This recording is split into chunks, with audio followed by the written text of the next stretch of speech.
तर नमस्कार मंडळी, आज आपण ओम दिगंबराय नमः या नावाचा उगम कसा झाला या नावामागील नेमकी कथा काय आहे ती आज आपण पाहणार आहोत। तर चला तर मग या कथेला सुरुवात करूया। अक्कलकोटमध्ये एकदा मोठी यात्रा भरली होती। दूरदूरच्या गावातून लोक आले होते। कोणी फळे आणली होती, कोणी मिठाई, तर कोणी सुंदर वस्त्रे। सर्वजण स्वामींच्या दर्शनासाठी रांगेत उभे होते। त्या दिवशी स्वामी एका जुन्या वडाच्या झाडाखाली बसले होते। त्यांच्या अंगावर फक्त साधे वस्त्र होते, चेहऱ्यावर विलक्षण तेज होते। एक श्रीमंत व्यापारी तिथे आला। त्याच्यासोबत नोकर, घोडे आणि भेटवस्तू होत्या।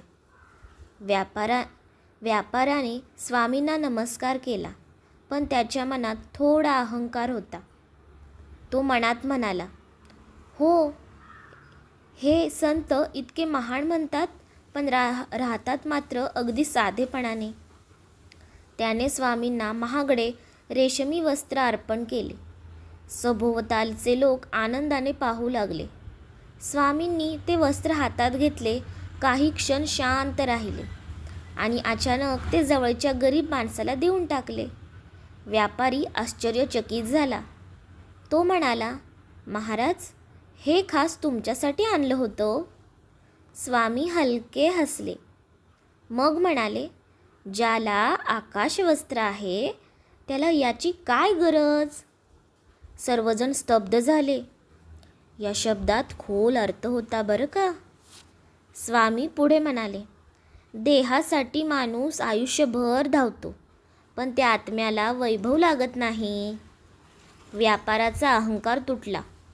त्याच्या डोळ्यात पाणी आले। तो स्वामींच्या चरणी पडला।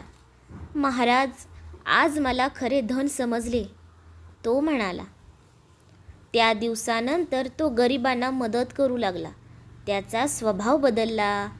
ही घटना संपूर्ण अक्कलकोटमध्ये पसरली। लोक म्हणू लागले, स्वामी म्हणजेच खरे दिगंबर।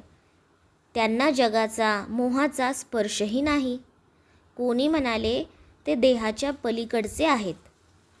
भक्त त्यांच्या या विरक्त रूपाने भारावून गेले। तेव्हापासून नामावलीत ओम दिगंबराय नमः हे नाव प्रसिद्ध झाले।